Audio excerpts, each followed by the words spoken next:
Hi friends, B academy पर आप सभी का स्वागत है। जैसा कि आपको पता है कि मैं आपको 10th क्लास में साइंस में जो चैप्टर था विद्युत, तो चैप्टर विद्युत वाले में आपको मैंने काफ़ी हद तक करा दिया था। जो उसके आगे की डेफिनेशन है उस पर बात करने वाले हैं। वीडियो चालू करने से पहले अगर आप मेरे चैनल पर नए आए हो तो मेरे चैनल को सब्सक्राइब कीजिएगा और मेरी वीडियो को लाइक कीजिएगा। अगर आपने अभी तक पेन कॉपी नहीं उठाई है तो पेन कॉपी उठा लीजिएगा और मेरे साथ पॉइंट बाई पॉइंट नोट कीजिएगा, क्योंकि जब आप मेरे साथ नोट करोगे और समझोगे, पढ़ोगे, नोट्स बनाओगे अच्छे, तभी आपको अच्छी तरीके से समझ में आएगा। तो आइए आज हम बात करते हैं जो मैंने आपको पिछली वीडियो में जहाँ तक कराया था उसके आगे बात करने वाले हैं। तो पिछले टाइम में मैंने आपको विद्युत धारा और विद्युत विभव तक समझाया था। अब हम बात करेंगे विभवांतर पर। किस पर? विभवांतर पर। तो अब हेडिंग डालिएगा आप विभवांतर, हेडिंग डाल लीजिएगा विभवांतर।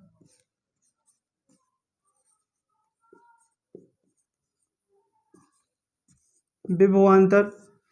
अब यहाँ पर बात आती है विभवांतर किसे कहते हैं।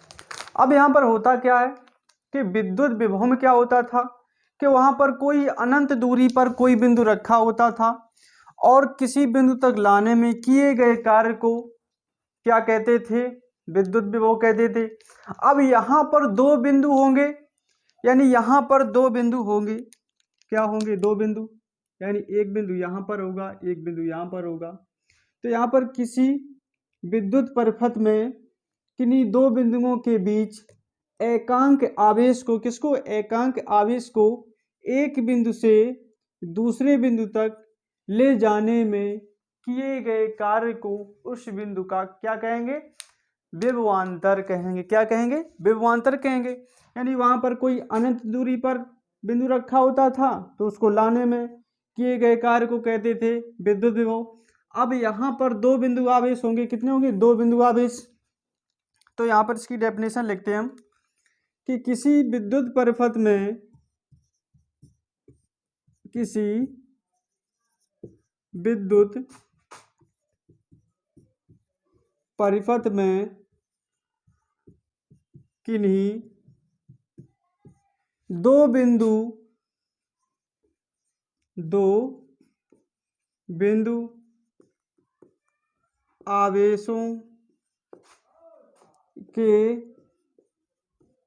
एकांक को एक बिंदु से दूसरे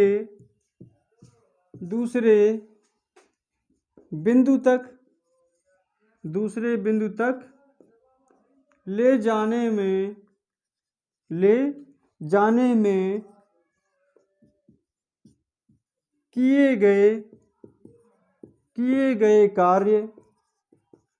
किए गए कार्य को उस बिंदु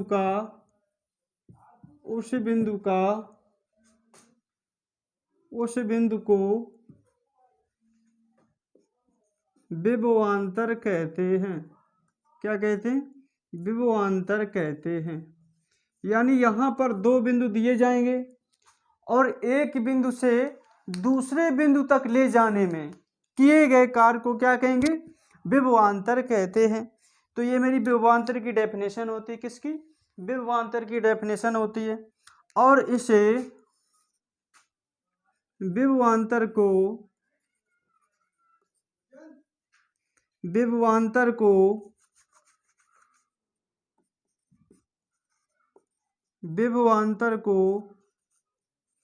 कैपिटल वी द्वारा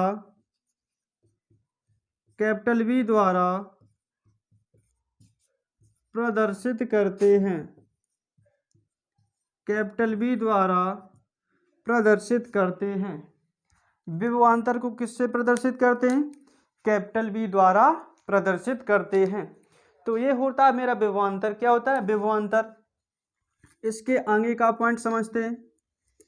तो विभवांतर की डेफिनेशन आपको समझ में आ गई होगी कि विभवांतर किसे कहते हैं। अब यहाँ पर करते हैं v बराबर क्यू अपॉन टी। v बराबर क्या होता है, Q upon T, sorry v बराबर w अपॉन क्यू।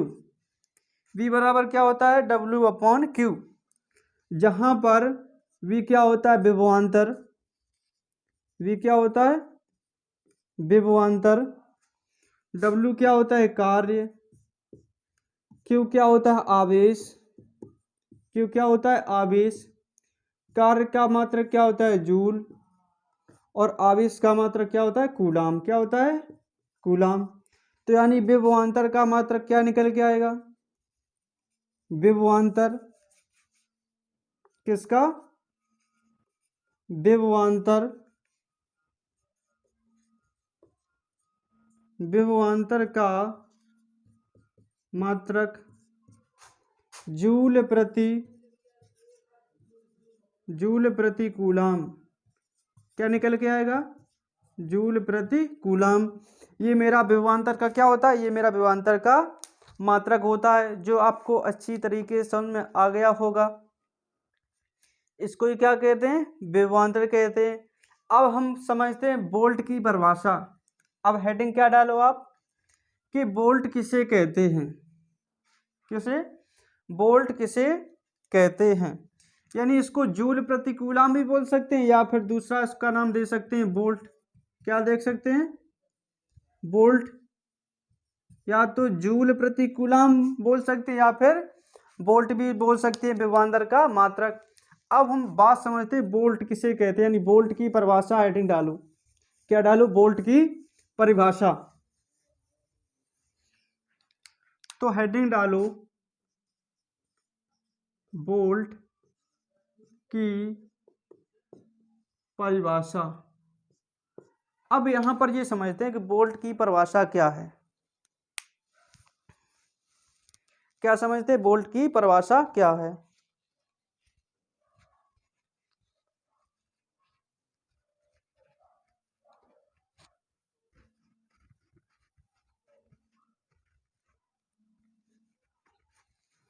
तो अब हम समझते हैं वोल्ट किसे कहते हैं। अब यहां पर अभी बताया कि V बराबर क्या था, W अपॉन क्यू। मान लो यहां पर W बराबर क्या ले लिया जाए, 1 ले लिया जाए, और Q बराबर 1 ले लिया जाए, V बराबर भी 1 ले लिया जाए। क्या W बराबर 1 और Q बराबर 1 भी ले लिया जाए, और V बराबर 1 भी ले लिया जाए। तो यहाँ से इसकी डेफिनेशन ये निकलती है कि यदि किसी चालक के दो बिंदुओं के बीच 1 कूलाम आवेश स्थानांतरित करने में, यानी यहाँ पर देखो, यानी दो बिंदुओं के बीच में, यहाँ भी दो बिंदु होंगे, उनके बीच में 1 कूलाम आवेश, यानी 1 कूलाम आवेश, यानी दो बिंदुओं के बीच में 1 कूलाम आवेश को स्थानांतरित करने में, क्या स्थानांतरित करने में, यानी यहाँ पर दो बिंदु दिए हैं आपको, क्या दिए हैं, दो बिंदु दिए हैं। यहाँ पर 1 कूलाम आवेश को, कितना, 1 कूलाम आवेश को स्थानांतरित करने में जो कार्य करना पड़ता है, जो कार्य करना पड़ता है, उसको क्या कहते हैं, उसको ही 1 वोल्ट विभवांतर कहते हैं। क्या कहते हैं, वोल्ट विभवांतर कहते हैं, या फिर 1 वोल्ट विभवांतर कहते हैं, कुछ भी बोल सकते हैं। तो यहाँ पर इसकी डेफिनेशन लिखते हैं कि यदि किसी चालक के, यदि किसी चालक के दो बिंदुओं के बीच, दो बिंदुओं के बीच, दो बिंदुओं के बीच 1 कूलाम, 1 कूलाम आवेश, 1 कूलाम आवेश स्थानांतरित, स्थानांतरित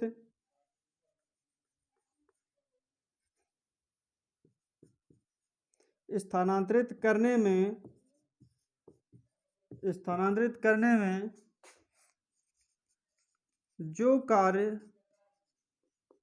करना पड़ता है, करना पड़ता है, उसे 1 वोल्ट कहते हैं। क्या कहते हैं? 1 वोल्ट कहते हैं। 1 वोल्ट कहते हैं। ये क्या होती है? 1 वोल्ट की, ये मेरी डेफिनेशन होती किसकी? 1 वोल्ट की। यही हो जाती मेरी डेफिनेशन की किसी चालक में दो बिंदु के बीच एक कूलाम आवेश स्थानांतरित करने में जो कार्य करना पड़ता है उसे क्या कहते हैं? 1 वोल्ट कहते हैं।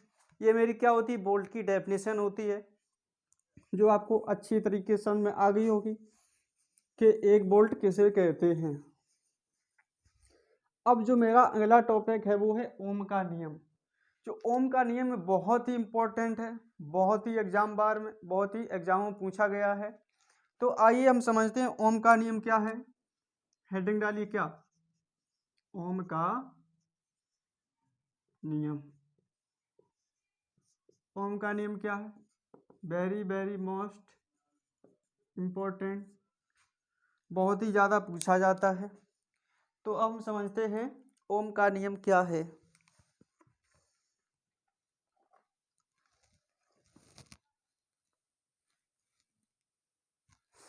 अब समझते हैं ओम का नियम क्या है।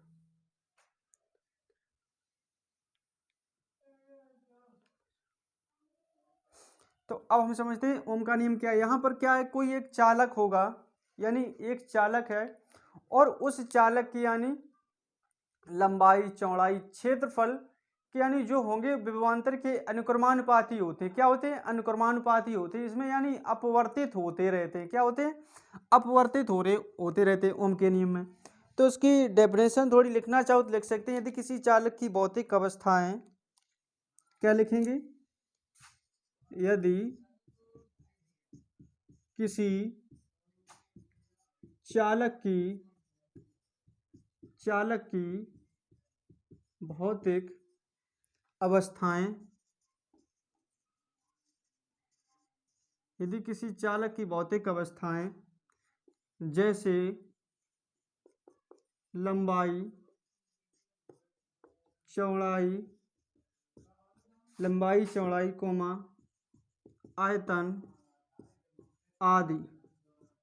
आदि अपवर्तित, यानी लंबाई, चौड़ाई, आयतन आदि अपवर्तित रहे तो चालक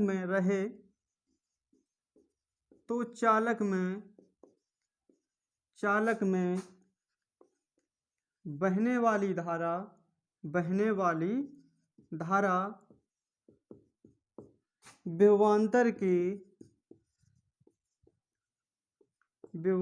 के अनुक्रमानुपाती होती है। किसकी होती? विभवांतर के अनुक्रमानुपाती होती है। यानी यहाँ पर V अनुक्रमानुपाती क्या हो जाएगा? V अनुक्रमानुपाती I, यानी ये सिंबल हटाएंगे तो V बराबर क्या आएगा? तो V बराबर, यहाँ पर इस सिंबल की जगह लेते हैं क्या? बराबर का साइन। तो V बराबर RI, क्या हो जाएगा? RI। अगर यहाँ से R बराबर निकाला जाए तो क्या निकलेगा? R बराबर V अपॉन I। तो ये क्या होता है मेरा? ये मेरा होता है ओम का नियम। किसका होता है? इसी को कहते हैं हम ओम का नियम। तो आपको ओम का नियम अच्छी तरीके से समझ में आ गया होगा। अब हम बात करते हैं नेक्स्ट पॉइंट पर। तो अगला जो मेरा पॉइंट है वो है प्रतिरोधों का संयोजन। क्या है? प्रतिरोधों का संयोजन। ये आप याद रख सकते हैं। ओम का नियम बहुत ही बार पूछा गया है, मोस्ट इम्पॉर्टेंट है ओम का नियम। अब हम बात करते हैं क्या? प्रतिरोधों का संयोजन। हेडिंग डालो आप, प्रतिरोधों का संयोजन। हेडिंग डालिएगा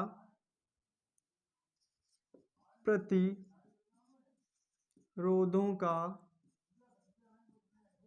संयोजन।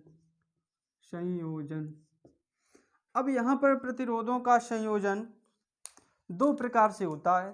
प्रतिरोधों का संयोजन दो प्रकार से होता है। नंबर 1 श्रेणी क्रम, नंबर 2 समांतर क्रम। पहले हम बात करेंगे श्रेणी क्रम, उसके बाद पढ़ेंगे समांतर क्रम पे। तो मेरी वीडियो के लास्ट तक जरूर बने रहें और पेन कॉपी उठा के नोट बनाते रहें। तो पहला आता है श्रेणी क्रम यानी संयोजन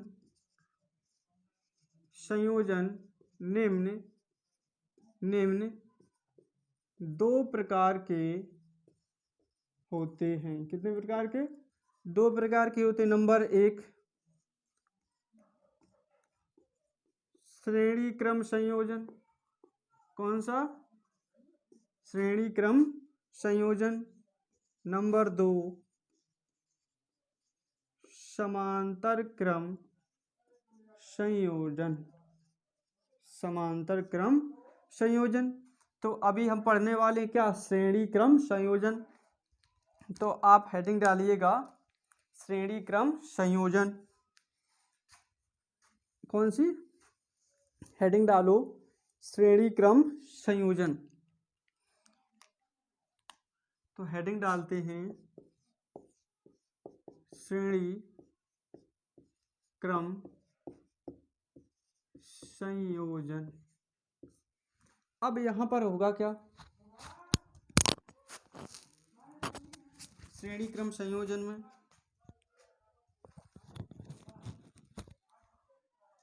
अब श्रेणी क्रम संयोजन कैसा होता है समझते हैं कि श्रेणी क्रम कैसा होता है। यानी यहां पर आपको 3 प्रतिरोध श्रेणी क्रम में जोड़ दिए जाएंगे। 3 प्रतिरोध श्रेणी क्रम में, और उसमें एक बैटरी लगा दी जाएगी। एक बैटरी लगा दी जाएगी यानी प्रतिरोध R1, R2, R3, जिसमें धारा I को प्रवाहित कर दिया जाएगा। जिसमें धारा I को प्रवाहित कर दिया जाएगा। अब यहाँ पर जो धारा होती है श्रेणी क्रम में, धारा वो समान होती है। कैसे होती है? समान। और विभव अलग अलग होता है। विभव कैसा होता है? अलग अलग होता है। यानी धारा समान होती है और इसमें जो विभव होता है वो कैसा होता है? अलग अलग होता है। इसमें इसकी डेफिनेशन लिखने चाहो तो लिख सकते हैं कि माना 3 प्रतिरोध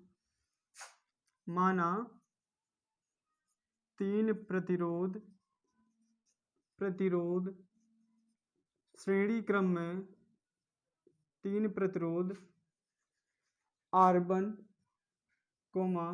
R2, R3 श्रेणी क्रम में जोड़े गए हैं। यानी 3 प्रतिरोध श्रेणी क्रम में जोड़े गए हैं और इसमें एक बैटरी V को जोड़ दिया गया है।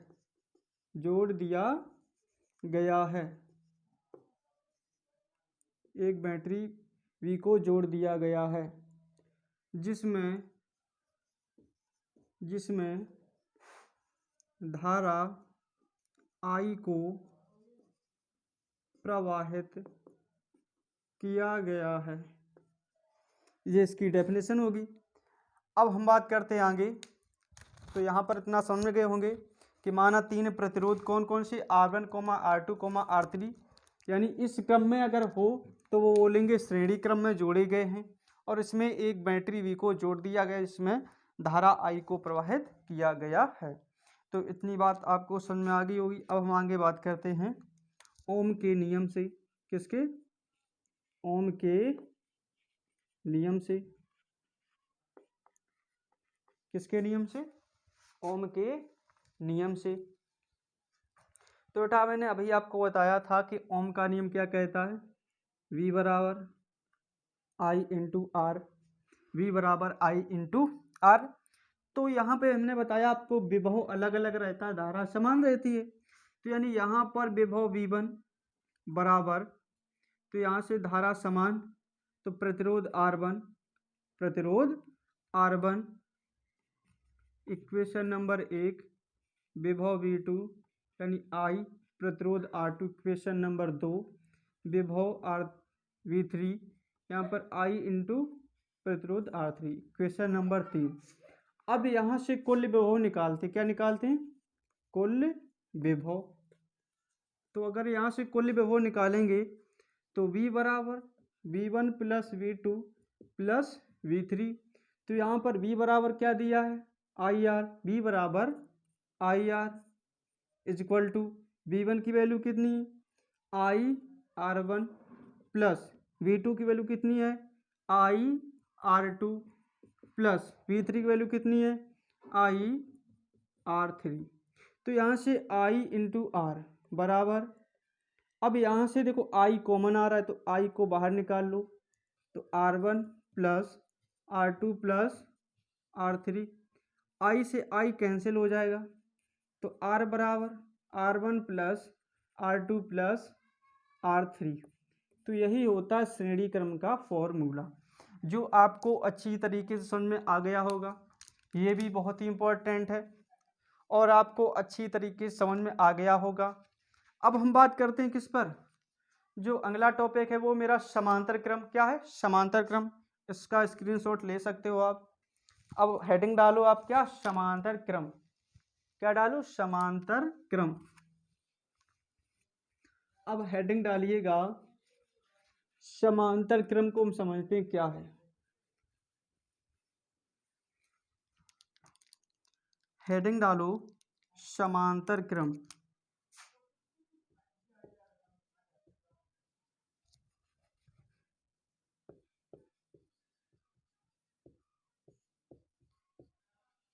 हेडिंग डालो, समांतर क्रम संयोजन। क्या? संयोजन। तो सेम प्रोसेस, इसमें 3 प्रतिरोध होंगे लेकिन वो समांतर क्रम में दिए होंगे आपको। किस क्रम में? समांतर क्रम में। इस प्रकार से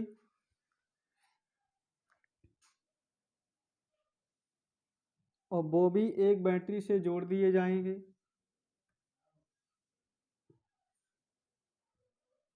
वो भी एक बैटरी से जोड़ दिए जाएंगे।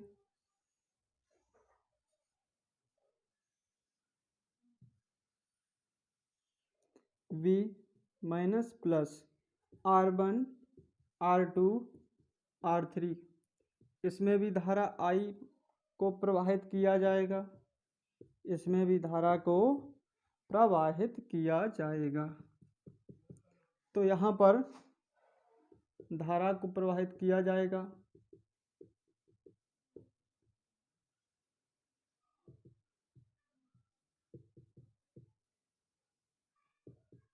I2 I3। तो यहाँ पर समझते हैं, यहाँ पर जो मेरा धारा है, यानी जो मेरी यहाँ पर धारा होगी, यहाँ पर अलग अलग होगी। कैसी होगी? अलग अलग। लेकिन जो विभव होगा, क्या होगा? विभव वो समान होगा। यानी यहाँ पर धारा अलग अलग होगी। अब क्या विभव कैसा होगा? विभव यहाँ पर अलग अलग होगा। तो अब हम समझते हैं, सॉरी, यहाँ पर जो धारा है वो अलग अलग होगी और मेरा जो विभव है, विभव मेरा समान दिया जाएगा। अब हमें यहाँ से समझते हैं, इसकी पहले हम डेफिनेशन लिखते हैं, इसके बाद में करते हैं कि माना, क्या करते हैं? माना 3 प्रतिरोध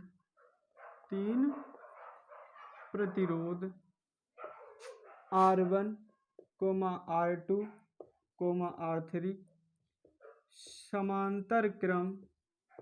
समांतर क्रम में जोड़े गए हैं। किसमें?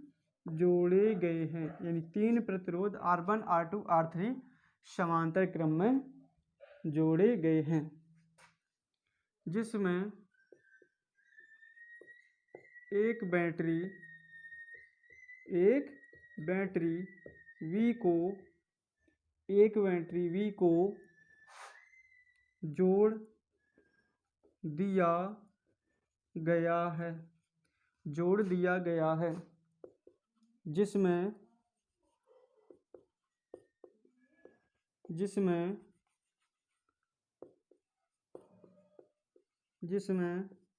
धारा I को प्रवाहित किया गया है, धारा I को प्रवाहित किया गया है। अब यहाँ समझते हैं ओम के नियम से। किसके नियम से? ओम के नियम से, ओम के नियम से। अब बेटा मेरा ओम का नियम क्या कहता है?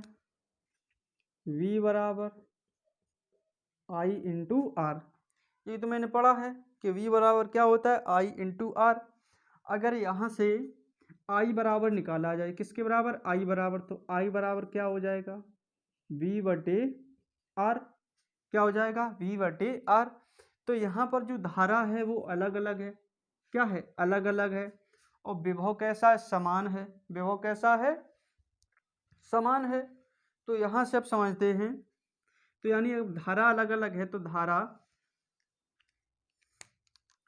अगर धारा अलग अलग है यहाँ, तो I1 बराबर विभव समान, तो यहाँ R1 इक्वेशन नंबर 1। यहाँ पर धारा I2 विभव समान, प्रतिरोध R2 इक्वेशन नंबर 2।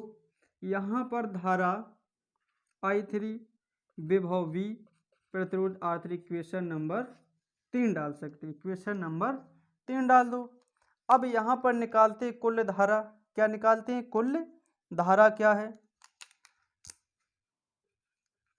यहाँ से निकालो कुल धारा। तो यहाँ से I बराबर I1 plus I2 plus I3। तो यहाँ से I की वैल्यू कितनी दी है? V बटे आर। यहाँ से I1 की value V upon R1 plus I2 की V अपॉन R2 प्लस इसकी value V upon R3, V upon R3। तो यहाँ से देखो ऊपर से V कॉमन आ रहा है। क्या आ रहा है? V कॉमन आ रहा है। तो V upon R is equal to V बाहर निकाल लो। तो यहाँ से बना 1 upon R1 plus 1 upon R2 plus 1 upon R2 plus 1 upon R3। तो V से भी कैंसिल हो गया। तो 1 upon R is equal to 1 upon R1 plus 1 upon R2 plus 1 upon R3, 1 upon R3। तो यही मेरा क्या होता है? यही मेरा समांतर क्रम का फॉर्मूला हो जाता है। तो आपको ये फॉर्मूला अच्छी तरीके से समझ में आ गया होगा, आई होप। तो आज की वीडियो हम यहीं तक रखते हैं। तो जो इसके आगे के पॉइंट होंगे हम नेक्स्ट वीडियो पर बात करेंगे। हो सकता है नेक्स्ट वीडियो पर ये चैप्टर आपका ख़त्म हो जाए। इसके बाद में इसके कुछ सवाल बनते हैं जो बहुत ही बार एग्जाम में पूछे गए हैं, उस पर बात करेंगे। अगर आपको मेरी वीडियो अच्छी लगी हो तो मेरी वीडियो को लाइक कीजिएगा और मेरे चैनल को सब्सक्राइब कीजिएगा।